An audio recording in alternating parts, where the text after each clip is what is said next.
казаха мандата. Да, мандата, но той се отказа. Натискът върху Виденов постигна неговия избор. След това избора беше на партия. Но той беше единствен.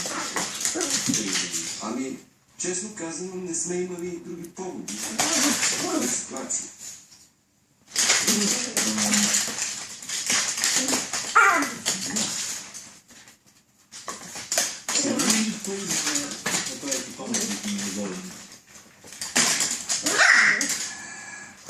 Какво ли?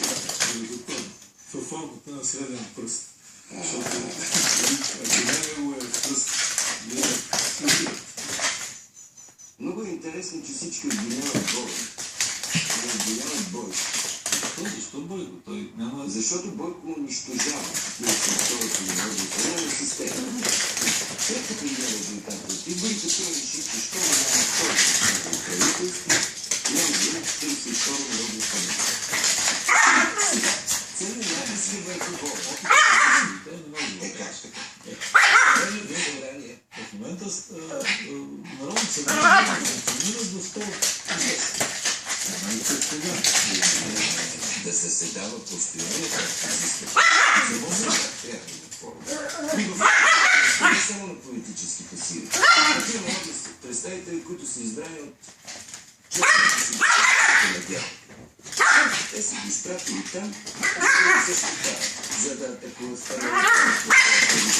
за да внасят някакви законопроекти. Те са ти за да ви вкараме в коалиция с Волен. Няма коалиция с Волен. Има нормално функциониращ парламент, за жалост, без вас, скъпи колеги от ГЕРБ. Никой не иска избори.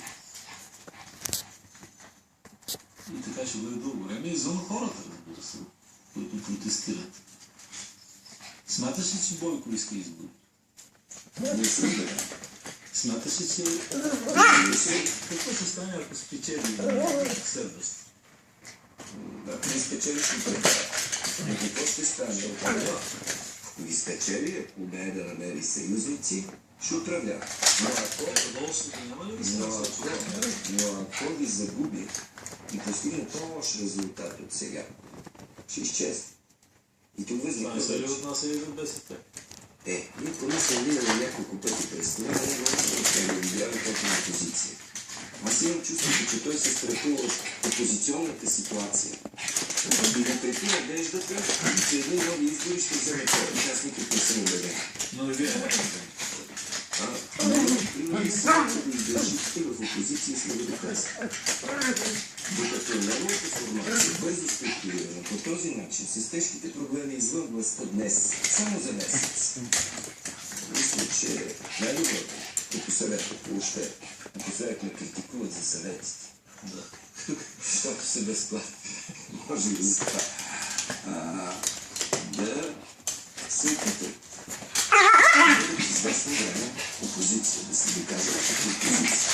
Но не тази окупиращата, разбиращата. Отношението към парламента, то не е там. Думичката безделници. Тече като етикет на народните представители от 42. Защото във второто не сме безделници. И ние сме безделници, които са вътре, тези, които не мислят. Не вършат това, за което са изпратени, те са реактивни. Антиинституционални. Това е моралистично. звучи неконституционно някакси. Конституционно, може ли? Това е емоционално, както би казал в политическите реалности. Става въпрос да съхраняваме за време. Този проблем стои пред вас. Дейзи, Дейзи, Дейзи! Айде, стига! Стоп! Стоп! Стига! Човек. Стига! Слишава.